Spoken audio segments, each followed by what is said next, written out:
All right, welcome back to the Women's Open of Maryland, edition number 4, presented by BlueChip Technologies. This is round 2, the back 9 out of 27 holes. I'm Andrew Fish, joined by Michelle Frazer. We have an exciting 9 holes to finish out this round. The rain's starting to let up just a little bit, but it's still cold. There's a lot more trees to navigate. Yeah, no doubt. We've got some classic Seneca holes on a pretty challenging 9-hole layout here. And you've put yourself in a position to try to match or beat Sarah Hokom. Yep, Sarah and I are all tied up, distancing ourselves from third place, so it's an exciting battle, and I'm glad we have the coverage of it, thanks to our sponsors. Yeah, absolutely. The Nova Disc Golf Association, as well as Discraft and the Patreon supporters of Gatekeeper Media. Y'all have been so influential in enabling this tournament and Gatekeeper's coverage to proceed. We really appreciate you. Yeah, and this tournament's really special because it has not only is it well run and so many amenities, but also a humongous purse of added cash. So at this point in the round, I had made the mistake of looking at the payout table before the tournament started. I won't let myself go back to it, but I know there's a lot of money on the line between first and second place. I'm trying not to think about that, just focus on the fun of this course and the battle with Sarah. And 9 holes, I'm just really excited at this point. So hole 10 is a downhill par 4, lots of trouble to get into, but also very attackable.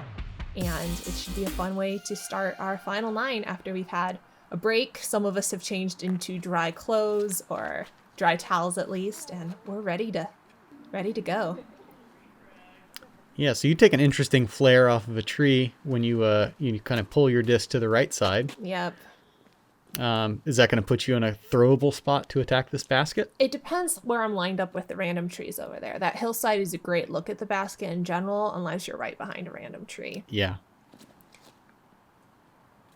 So Sarah, again, is playing to the right because I'm saying the right spot side is a better place to land. And it looks like she'll be between trees and have a straight look at the basket.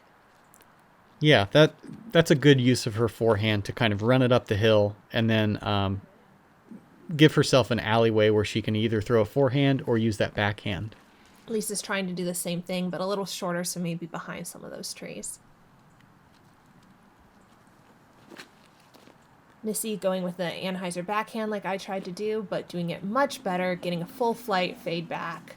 Almost full flight. Had to hit a random tree, but it's a good shot on this hole.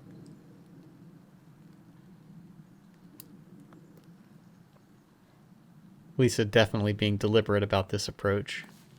Yep, getting the rain gear all together, making sure the disc is nice and dry. And gets hung up in a cedar. So we saw you in almost the same spot in round 1 and kind of be between a couple different shots and eventually go straight at the basket. You choose the right option this time. Yeah, I choose the hyzer, and it doesn't go super well. But it's a par 4, so I can still hopefully save my par. Yeah, and Hokom tries to backdoor a forehand as well and gets caught up. So Missy kind of with the last opportunity to get a birdie for the group without a long, difficult putt. Yeah, so Sarah and I are going into this hole after, I think, 4 holes in a row that we've both parred and been tied. So we're kind of looking at who can get sort of that first blood to get some momentum going here. And neither of us are shaping up very well for that. Right. So for you, you play mostly regionally. Mm-hmm. You win a lot. Have you won A-tiers? I've only won 2 A-tiers. It's just been the Yetter. So that's a regional tournament half an hour from my apartment. I have to pause because I know what happens here. Whoa. Sarah hits this incredible birdie, and I'm hoping we get a rewind on that. Yeah, I'd watch that again, alas. But that was huge momentum. I was so excited for her when she hit it, while also inwardly disappointed, but who can't cheer on a putt like that? But yeah, I play mostly regionally, won a couple A-tiers, but they were only 2 or 3 people at them. So never anything big like this. So I'm pumped for the chance to be in contention and against such a world-class player like Sarah. Yeah, for sure. And an otherwise strong field too. It's not just Sarah. Oh, definitely. Yep.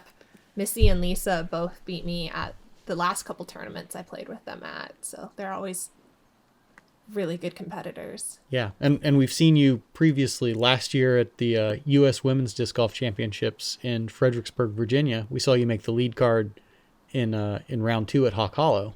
Yeah, that was fun. It was the first time I'd played on a videoed card that I actually didn't completely fall apart in tank. I played about my rating. So this tournament was really fun for me because I played well above my rating both rounds. And on video, and I'd never done that before. So it'd been a long journey to get here feeling comfortable playing on camera. And so I was really proud to see the progress I'd made in that sense. And thanks to Gatekeeper for having videoed even some of our regional events and giving me practice on camera to get to this point. Yeah, it's kind of an interesting skill where, like, you know, you've done all the physical work, you've practiced your putting, your driving, and then you do the psychological work and learn how to be in a battle like this. And then there's the test of, oh my goodness, everybody's watching. Right. And we were joking earlier on a weird putt of mine that went in that there's no pictures on the scorecard except when you're being videoed. And I can watch that as many times now as I want. Yeah, hole 11. Difficult shot with a low ceiling and a high floor as we go pretty far uphill. Sarah got that stroke on you. Now you've got to respond in some way. Right. I'm already thinking of hole 12, which is a hole I birdied the round before, and trying to just get through this hole with the 3 and get to more birdie chances, because I didn't view this hole as a birdie opportunity for me. But then Sarah got up there within putting distance, and I thought, I need to try to power it up there. Yeah, the way hers was running, it looked like she was going to have a well inside the circle putt, and then she tagged the A-pin. Yeah, but I don't have as much distance as her uphill like this, so gave myself a decent shot. Lisa skipping up there past me. Yeah, that's very nice. This is difficult to keep your disc straight and this powered. And low at the same time. Yeah. You don't even have height to work with. So all in a line there with some really long, low putts. Missy laying it up. Don't think she had much to work with the ceiling. Oh, that's a good honorable bid. I've been working on my jump putts. I have to shout out to my mom for telling me I needed to learn a jump putt a couple years ago. They're getting better. Sometimes really ugly still. Lisa gave it an even better height bid.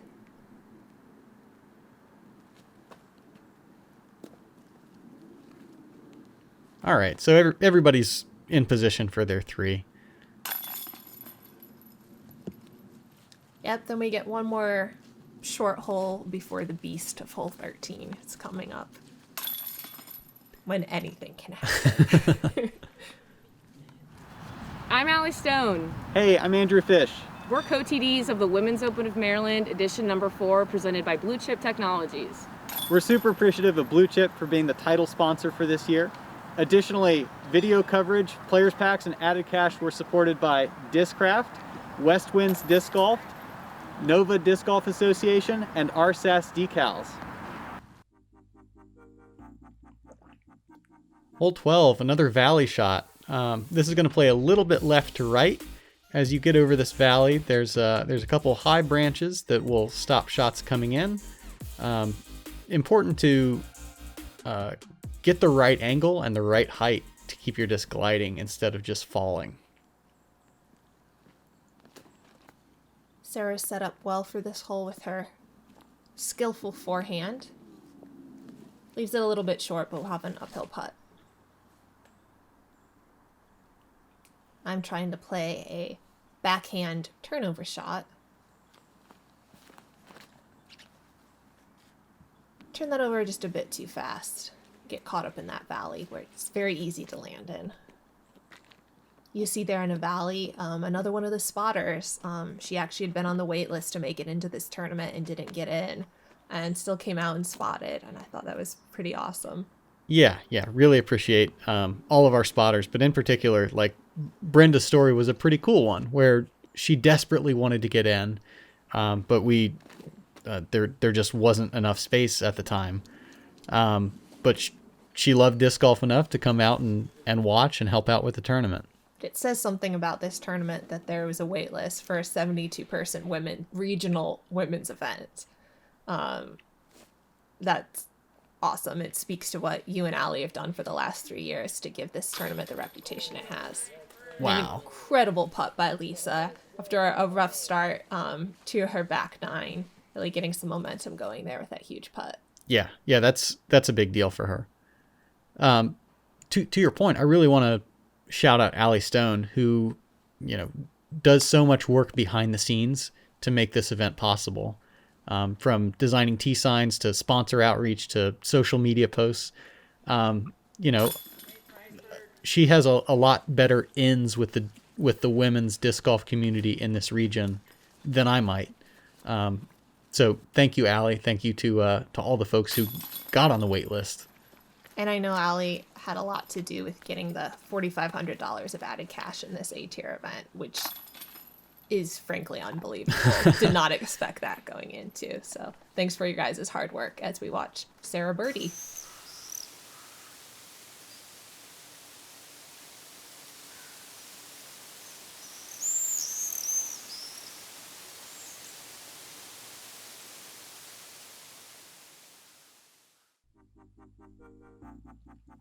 So hole 13, the signature par 4, very tricky.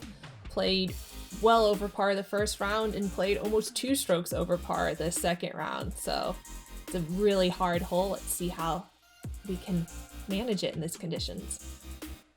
Yeah, going to be key to get yourself at least to the corner, if not around the dog leg, in order to set up a birdie shot. And I want to shout out the spotters on this hole. There's TJ and then Mr. Bill Underwood. Mr. Bill is a retired local who has put in over 4,500 hours of volunteer service time, not getting paid for it. That's basically 2.5 years of work if you were working a 40 hours a week schedule. The guy's out here nearly every day, weed whacking, limbing, mowing, just doing everything he can to make this course look good. And it's folks like that who are unsung heroes of disc golf courses. Like, forget about the designers, forget about the players. You don't have quality courses without the folks who day in and day out make them look good. Yeah, and this course looked amazing for this event. It was in excellent shape, and I saw Mr. Bill out on the course on Friday when I was practicing with my parents, and he spotted for us when we ran into him, and we saw him weed whacking while we were leaving the course after having been there for 27 holes of practice. He was still out there getting more work done. So huge thank you to people who make this possible. So I had the shortest drive here. Missy did, and then it's me. So we both didn't get around the corner on our first shots, but are able to on our second. Hopefully give us a chance to save pars. Lisa's almost to the corner here. Still gonna try to cut it off a little bit. Wow. And so we get the safe sign. Yeah, she definitely had pushed that too far. And a tree that was probably out of bounds at the time pushes her back in. Sarah, with the best lie on the drive, tries to get it to the pin, but hits one of the last big guardian trees. Great spot, though, to be in 2 on this hole anytime. No. And as we saw, she birdied the last hole, so she now has a 2-stroke lead. So a little more comfort approaching a scary hole like this. Right, for sure. And I believe she had taken a 6 on it in the previous round, so maybe she's just playing herself, and anything better than a 6 is great. Yeah, these next few holes are where both of us in our separate rounds, the first round, struggled a little bit, got a few bogeys, so yeah. I think we both have some retribution desired on the course. We kind of saw Missy kind of have to waste a shot going out of bounds, and then throws a good approach. Hopefully she can stop the bleeding a little bit there. And you're a little teapot short and stout, trying to get that back to the basket. I think my my body language finally worked. Hasn't been so successful when we've seen it in the past. Sarah also getting up to the basket.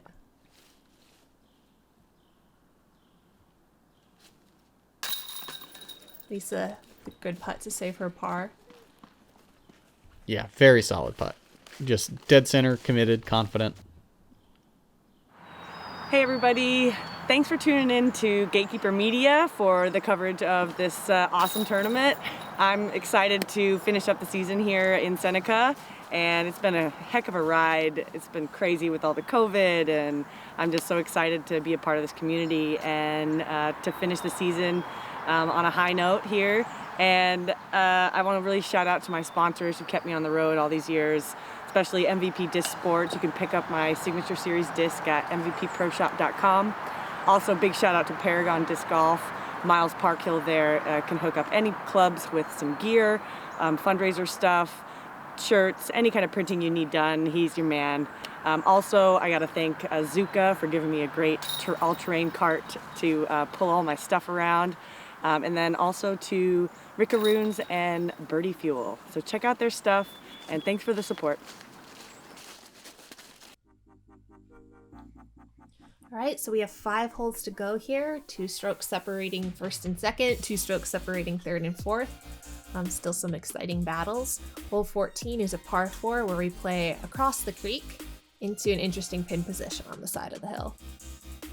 Yeah, this may be the most aesthetically pleasing hole on the course, especially when the leaves are turning and you got some like leaves drifting in the creek.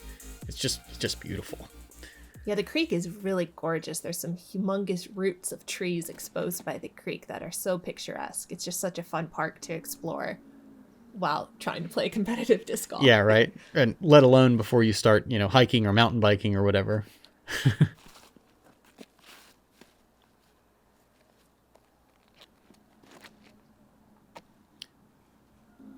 Couple clean shots here. Right side of the fairway will force you to put more angle on your upshot for Sarah, but then Lisa fades a little more into the middle. Yeah, we saw Lisa struggle with this hole in the first round. It seemed like she backed off her drive a little bit just to make sure the line was going to be correct, not worrying about power as much. I'm going for a similar line there. To try to center my disc in the fairway. And that's a kind of a more powerful stroke out of Missy. I like that shot. Wow, she's going to have a straight approach to the basket. So Lisa's attacking this green with the forehand angle. Solid upshot will give her a downhill putt from within the circle.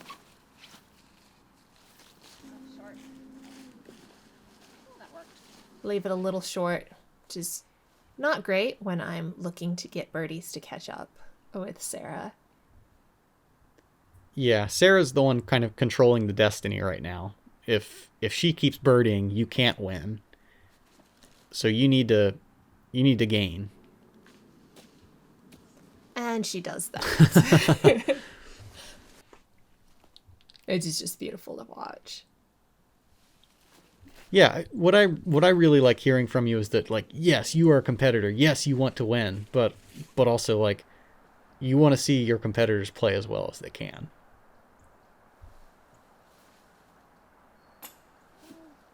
So I had to run that putt because I needed the birdie, but I get it just a little too high and a bad roll away. So I'm just outside the circle for my putt back to save par. Wow, that's clutch. Yeah, I thought the tournament was over. Not the tournament. The chances at first were over for me if I didn't hit that, so I was very focused on it. We're going to see the full angle of your excitement running the putt down, huh?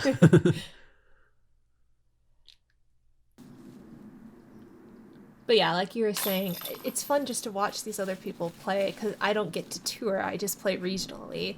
That when I have opportunities to play with other people of this caliber who I only see once or twice a year, it's just really fun. Yeah, for sure. And I've played with these ladies off and on for several years now. And yeah, they're just fun people to see with no women's nationals. Well, no USW DGC this year. I was excited for any chance to hang out with people at A tiers. Yeah. Sarah and I actually played at the same tournament as amateurs we played one hole together as amateurs, a playoff to make the final 9 at the Bowling Green Amateur Championships. She won that playoff, ended up after the final 9 in a playoff with my mom for the whole tournament. Which my mom won, by the way. But anyway, on to hole 15, a birdieable hole, a chance for me thinking I gotta get this birdie if I want to hang with Sarah or maybe make a stroke up on her. But not a gimme birdie either. Plenty of trees to negotiate with a backhand hyzer or a forehand anhyzer. Which is a ludicrously technical line to throw. Yes. So going back to that thought, do you think that if you had beaten Sarah to make it into the final 9, you would be the world champ and she would be the PhD candidate? No.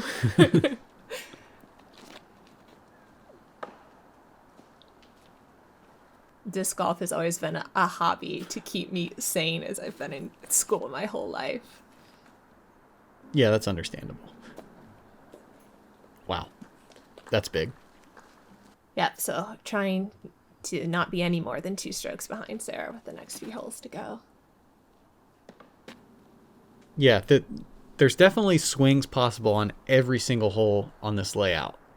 So, and since you've opened up such a big gap on 3rd place, which I think Missy is occupying right now, maybe with somebody from the chase card looming a little bit, like you kind of have green light to do whatever you want right now. Which is really fun to really attack and to like run that putt downhill on the last one. Even though it almost cost me, it was the no-brainer choice at that point. Yeah. So hoping my drive has put a little pressure on Sarah, even though she has the padding of the lead. But she doesn't let the pressure get to her and puts down another birdie in this incredible round. 13 down. Yeah, if she's not careful, she's going to shoot 1,000 rated round, which is sneaky hard to do when par is this high on a 27-hole layout. Right. Strokes just aren't worth enough. Right. Because the highest rated round the first round, the -9 was only 960 something. So, and then she's doing this all in the cold and rain for most of the round to make it even more impressive. You know, her first round was a little bit under her rating, so I feel like she came out here with a vengeance because I know she knows she can play this course well. She has that kind of wooded game. Yeah, for sure. But, you know, for the other players on the card, they've been traveling for the last several months, playing almost every weekend. And, you know, sometimes it's difficult to come into a new place like this, try to learn the course, and be focused to play. Definitely.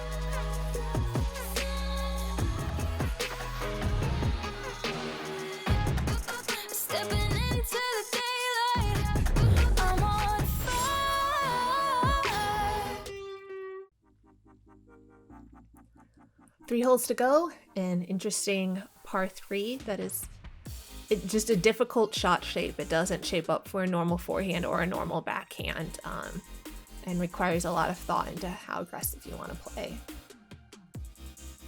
I, of course, am choosing to play everything aggressive at this point, while Sarah might not be. She's going to stick to her forehand game, which is probably more of a par play unless this gets over really, really late. So that's a good position for a par there. Probably not going to be able to run that putt too much. And I like this shape out of you, pushing to the right and then going to finish back left. Yep, I switched up discs from the first round and learned from my mistakes to give myself some type of putt.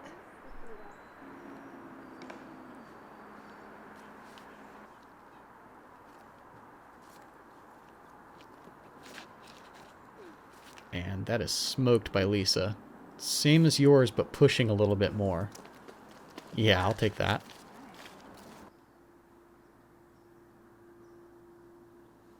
See that flag there by a spotter who's very carefully keeping an eye on our discs in the leaves, and much gratitude for those people doing that. Sarah appears to be maybe running this, laying it up. I feel like this putt is a must make. My dad's watching me. He showed up to watch my last few holes, wanting to show off for him. Yeah. And I sneak it in the left-hand side. You've made so many big putts this round. Like, some to save par, some to get birdies like that.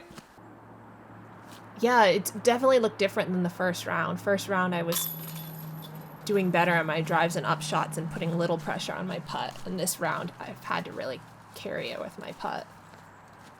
Yeah, it's nice to have like the diversity of skills where you're capable of doing both. Well, some days, one or the other shows right? up. So Sarah, looking for her par to keep her one-stroke lead now.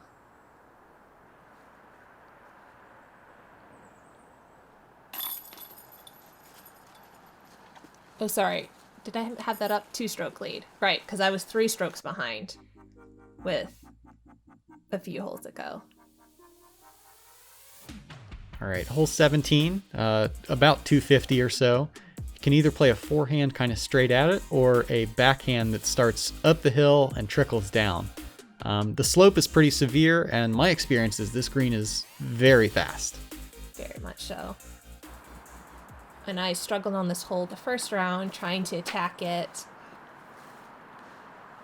I can tell as soon as I let go of it, it's too low to get over that crested hill. Yeah, you didn't seem interested in watching anything after the release. Lisa's had the height, hits the last guardian tree.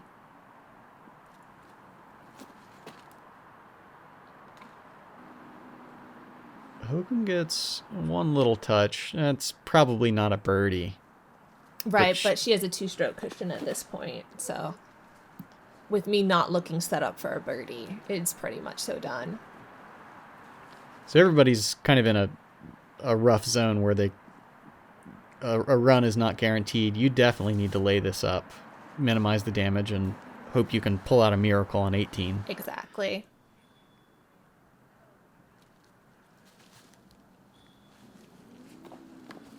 Responsible play. Now Missy and Lisa and Beth from the chase card are in a really tight battle for 3rd place. And quite a bit of cash too, so I'm not sure if they're looking at the scores or knowing if how significant these putts are. But it could be factoring into their decision to lay this up or run it.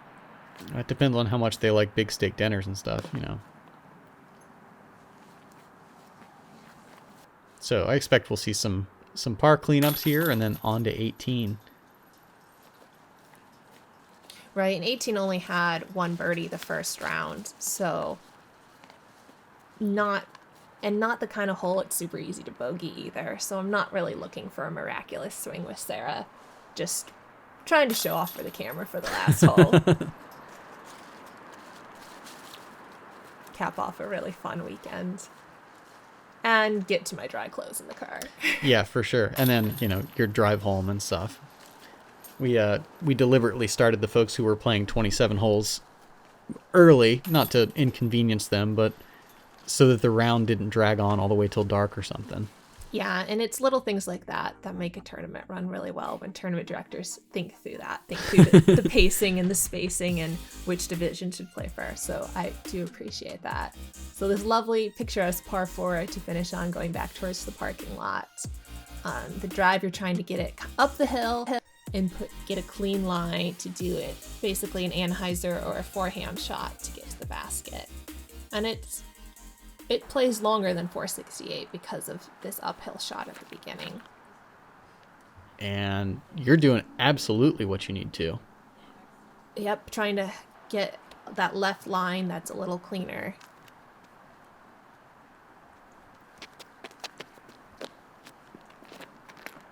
Lisa taking out some of the round's frustrations. That's a full power shot. Nice kick off the tree. She'll be just fine there. Sarah coasting into her presumed victory. Yeah, that's a really good technical line to get herself to the left side and get all the distance she needed out of it. And Missy straight up the gut. See the Gatekeeper catch cam out there in the rain gear. It always amazes me what quality footage they can get despite the elements. Yeah, really appreciative of that. it's a lot harder to wipe off a lens quickly than it is a disc.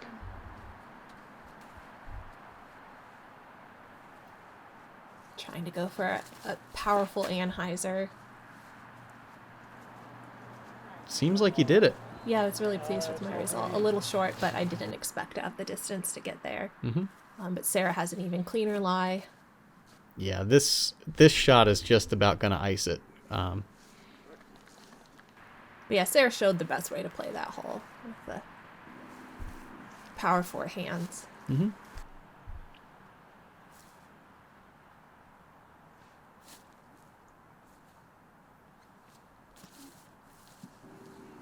Ooh. Lisa with a good layup. As we wrap up here. Oh. Wanted the last minute Trying to birdie, get a birdie for the second day in a row. but very happy with that.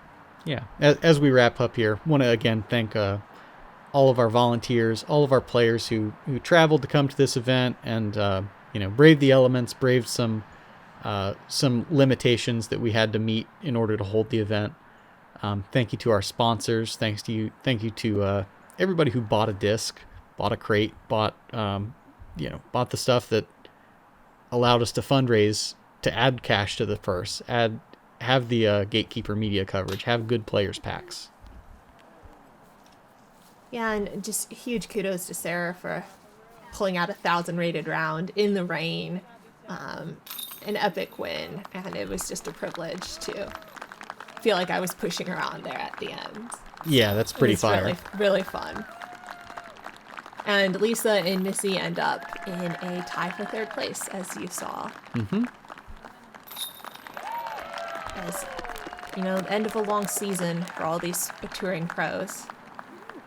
Yeah, we can tack one more career win onto that. Another good A-tier finish for Sarah Hokom.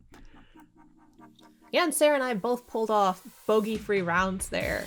I think that's a testament to what happens when you're competitive and pushing each other to the finish. Yeah. What a lovely view of a beautiful park we got to play in. Fish, I can't say enough about how happy I was to have made it down to your event after you've been bugging me for the last few years to make it down. And I hope there's another one and I can come back. Yeah, we're glad you made it. Thank you again to the Nova Disc Golf Association. And again, you see one of those trophies.